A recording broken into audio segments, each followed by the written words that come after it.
So describe a moment when you experienced true and pure grace and you knew it.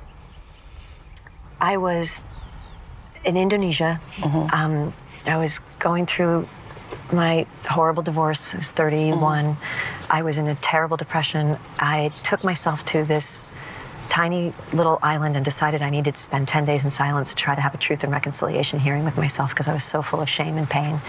I decided I wouldn't speak, not a word, for 10 days, and I didn't know anybody. I went and got a hut on a beach in this tiny little, very poor fishing island off of Lombok in Indonesia.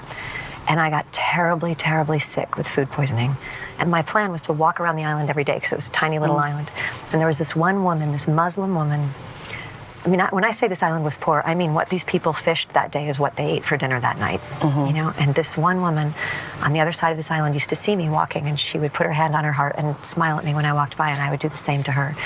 And then I got really sick, and I was stuck in my cabin, dehydrated, terrified. I actually thought I had malaria, you know, and far away from anyone who knew me. And this woman came and found me. Something in her knew that I wasn't well. She'd seen me, and she knew I wasn't doing well anyway. But when she didn't see me on my daily walk, she came and knocked on my door and saw the condition that I was in and went like this and came back an hour later with fresh food and fresh water for me.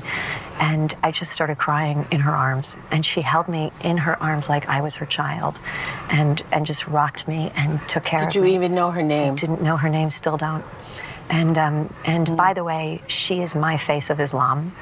Whenever, you know, whatever conversation in the world is ever happening about Islam, she is my face of Islam.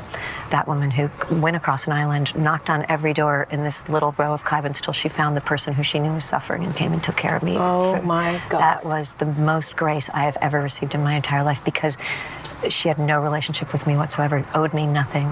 This is truly God working through somebody's kindness. Wow.